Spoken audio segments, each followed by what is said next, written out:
नमस्कार दोस्तों, जय श्री राम, जय सीताराम, जय जय हनुमान, जय बागेश्वर धाम सरकार। दोस्तों, कई बार हमारी जिंदगी में चल रही कई परेशानियों का कारण हमारी कुंडली के ग्रहों का कमजोर होना भी होता है। इन्हीं में से जो गए सबसे ज्यादा मुश्किल में डालने वाले माने जाते हैं तो वो है शनि देव। कहते हैं कि शनि देव की वक्र दृष्टि जिस पर भी पड़ जाती है उसे स्वयं महादेव भी नहीं बचा सकते हैं। तो क्या आपके जीवन में भी कई सारी परेशानियां एक साथ आने लगी है और आप तन मन और धन तीनों से ही परेशान रहने लगे हैं?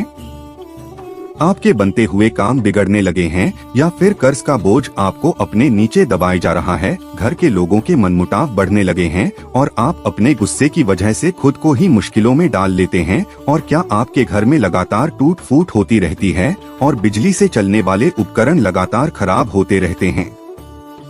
क्या आपकी कमाई के सारे रास्ते बंद हो चुके हैं और खर्चे दिन प्रतिदिन बढ़ते ही जा रहे हैं? अगर हाँ, तो ये सभी शनि देव की वक्र दृष्टि को दर्शाते हैं। लेकिन अगर आप इनमें से किसी भी समस्या से परेशान हैं, तो आज का ये वीडियो आपके बहुत काम आने वाला है, क्योंकि हम बताने वाले हैं बागेश्वर धाम के बालाजी सरकार पंडित धीरेन्द्र कृष्ण शास्त्री जी के बताए हुए जीएसटी शनि अमावस्या के दिन करें लोहे की कटोरी और सरसों के तेल का चमत्कारी उपाय, जो आपके जीवन और आपकी कुंडली में शनि देव को मजबूत कर सकते हैं। तो वीडियो को आखिरी तक जरूर देखिए। बढ़ने से पहले एक वीडियो को लाइक जरूर कर दें, जिससे कि श्री बागेश्वर बालाजी की कृपा आप पर सदैव बनी रहे। चलिए वीडियो में या आगे बढ़ते। दोस्तों, शनि देव को महादेव से कर्मफलदाता होने का वरदान मिला हुआ है। ये वही देव हैं जिन्हें मनुष्य के अच्छे बुरे कर्मों का हिसाब रखने के लिए नियुक्त किया गया है। और अगर इनकी वक्र दृष्टि किसी के ऊपर पड़ जाती है तो आप चाहे कितनी भी ऊपर उठने की कोशिश करिए, ये आपको बर्बाद कर ही देंगे, क्योंकि इन्हीं की वक्र दृष्टि की वजह से रावण की लंका तक काली पड़ गई थी। तो हम इंसान किस श्रेणी में हैं? लेकिन अगर वो शनिदेव की शुभ दृष्टि हमारे ऊपर पड़ जाती है तो हमारे सभी बिगड़े हुए काम बनने लग जाते हैं और हमें खुद ही पता नहीं चलता। और न केवल आर्थिक तौर पर बल्कि शारीरिक और मानसिक तौर पर भी हम मजबूत हो जाते हैं। तो ऐसे में बागेश्वर धाम के बालाजी सरकार ने शनि देव से जुड़े हुए अपने भक्तों को कई ऐसे उपाय बताए हैं, जिन्हें करने के बाद आप अपनी कुंडली में शनि ग्रह को मजबूत कर सकते हैं और अपनी जिंदगी में सफल हो सकते हैं। दोस्तों, गुरुजी कहते हैं कि ज्येष्ठ मास की शनि अमावस्या को जितना महत्व ज्योतिष शास्त्र में दिया गया है, उतना ही महत्व हमारी किस्मत बदलने के लिए बताया जाता है। माना जाता है कि इस दिन अगर इंसान कुछ खास उपाय कर ले तो वह अपनी किस्मत को बदल सकता है और अपनी कुंडली में चल रहे पितृ दोष, कालसर्प दोष और ग्रहण के दोष को भी खत्म कर सकता है। तो बात की जाए जीएसटी मास की शनि अमावस्या की, तो 2023 में शनि अमावस्या का शुभ मुहूर्त 19 मई शुक्रवार वाले दिन है। माना जाता है कि ज्येष्ठ मास की शनि अमावस्या वाले दिन ही शनि देव का जन्म हुआ था, इसीलिए इसे शनि जयंती भी कहा जाता है। और अगर इस दिन हम कुछ खास उपाय करके शनि देव को प्रसन्न कर लेते हैं, उनकी वक्र दृष्टि हमें परेशान नहीं करती। तो इन्हीं खास उपायों के लिए गुरुजी ने अपने भक्तों को बताया कि अमावस्या वाले दिन पितरों का तर्पण करने के लिए महत्वपूर्ण माना जाता है। अगर इस दिन आप अपने पितरों का तर्पण करते हैं तो इससे आपके पितर खुश होकर आपको धन,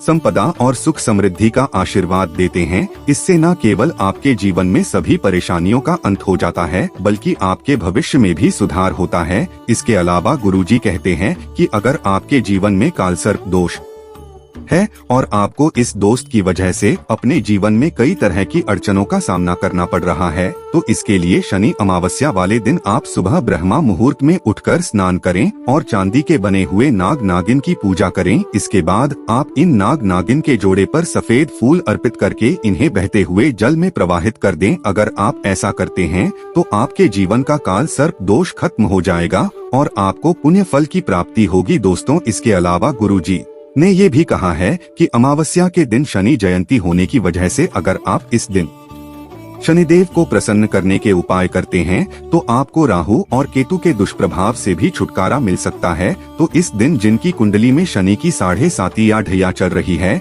या फिर जो लोग शनि देव के कमजोर होने से परेशान हैं, उनके लिए शनिवार वाले दिन काले तिल दान करना बेहद ही शुभ माना जाता है। इस दिन आप काले वस्त्र, काली दाल, काले तिल, चप्पल, सरसों का तेल, लोहा दान कर सकते हैं। लेकिन गुरुजी ने ये भी कहा कि इस दिन आपको यह सब चीजें दान करनी है, अपने घर में लेकर नहीं आना है। इसी के साथ शनिवार के दिन झाड़ू का घर में आना शुभ होता है। वहीं अगर आप अपने घर में नमक लेकर आते हैं तो यह आपके दुर्भाग्य का प्रतीक होता है। इसी के साथ गुरुजी ने एक और उपाय बताया कि अगर आप अपनी नौकरी को लेकर परेशान हैं, आपकी नौकरी नहीं लग पा रही है या नौकरी बार बार छूट जाती है, तो इसके लिए ज्येष्ठ अमावस्या वाले दिन एक नींबू लेकर उसे गंगाजल से पवित्र करें। इसके बाद इसे अपने घर के मंदिर में रखें। पूरा दिन घर में मंदिर में रखे रहने के बाद उस शाम के समय इसे 7 बार अपने सिर से उतारा कर बहते हुए पानी में बहा दें। ऐसा करने से आपकी नौकरी में चल रही अड़चनों का निवारण होगा और शनि देव आप पर अपनी कृपा बनाए रखेंगे। दोस्तों, अगला उपाय जो गुरुजी ने बताया है वह यह है कि ऐसे तो हर शनिवार के दिन पीपल के पेड़ की पूजा करना शुभ माना जाता है, क्योंकि जहां पीपल में एक तरफ सभी देवी देवताओं का निवास होता है, वहीं पीपल के पेड़ की पूजा करने से शनि देव भी प्रसन्न होते हैं। तो इस दिन अगर आप पीपल की जड़ में मीठे तेल का एक चौमुखी दीपक जलाते हैं और उस दीपक में थोड़े से काले तिल डाल देते हैं और पीपल के पेड़ की 108 बार परिक्रमा करते हैं, तो इससे आपकी जिंदगी में धन, वैभव, ऐश्वर्य बढ़ेगा और आपके सौभाग्य के दरवाजे आपके लिए खुल जाएंगे। इसके अलावा दोस्तों, अगर आप पीपल के पेड़ के नीचे घी का दीपक जलाकर माता लक्ष्मी का ध्यान करते हैं तो आपके जीवन में धन की बढ़ोतरी होगी। गुरुजी ने एक और उपाय बताया कि अगर आपके जीवन में ग्रह दोष है और इन्हीं ग्रह दोस्तों की वजह से आप तरक्की नहीं कर पा रहे हैं या कोर्ट कचहरी के चक्कर में फंसे रहते हैं, तो आप जीएसटी अमावस्या वाले दिन एक तांबे के लोटे में पानी भरकर उसमें थोड़ा सा कच्चा दूध और थोड़े से काले तिल मिलाकर पीपल की जड़ में अर्पित करें और सुरेश्वर महादेव का ध्यान करते हुए श्री शिवाय नमस्तुभ्यं का जाप करें। ऐसा करने से आपकी कुंडली में चल रहे ग्रह दोषों का निवारण होता है। तो चलिए अब आपको बताते हैं कि गुरुजी ने शनि अमावस्या वाले दिन लोहे की कटोरी का वो कौन सा अचूक उपाय बताया जिसे करने से आप अपनी जिंदगी बदल सकते हैं और अपनी किस्मत को चमका सकते हैं। गुरुजी कहते हैं कि ज्येष्ठ शनि अमावस्या वाले दिन हर एक व्यक्ति को लोहे की कटोरी लेकर उसमें सरसों का तेल भरकर थोड़े से काले तिल डालने हैं। इसी के साथ एक कटोरी में 1 रुपए का सिक्का जरूर डालें। अब इस तेल में अपनी परछाई को देखने के बाद शनि मंदिर में जाकर इस तेल को शनि देव पर अर्पित कर दीजिए और ओम शनि शनिश्चराय नमः का कम से कम 108 बार जाप करिए। अगर आप यह उपाय अपनी जिंदगी में एक बार भी कर लेते हैं तो आपको सफल होने से कोई नहीं रोक सकता। और ऐसा हम नहीं कह रहे हैं, ये कहना है खुद बागेश्वर धाम के बालाजी सरकार का। और आप सब यह तो जानते ही हैं कि धीरेन्द्र किसने शास्त्री जी के बताए हुए कोई भी उपाय गलत नहीं होते। तो अपने भविष्य की बेहतरी के लिए ये उपाय आने वाली जीएसटी शनि अमावस्या को जरूर करें, क्योंकि शनि देव को प्रसन्न करने का इस दिन से बेहतर कोई और दिन हो ही नहीं सकता। तो दोस्तों, उम्मीद करते हैं कि गुरुजी की बताई हुई ये बातें आपको जरूर पसंद आई होगी। अगर आपको यह वीडियो अच्छी लगी हो तो वीडियो को लाइक जरूर कर दीजिएगा और कमेंट बॉक्स में जय श्री राम, जय बागेश्वर धाम सरकार, जय हनुमान, जय सीताराम जरूर लिखें और इसे ज्यादा से ज्यादा शेयर करके बाकी लोगों तक भी पहुंचाएं। तो मिलते हैं अगले वीडियो में, तब तक आप अपना ध्यान रखें, स्वस्थ रहें, सुरक्षित रहें। धन्यवाद।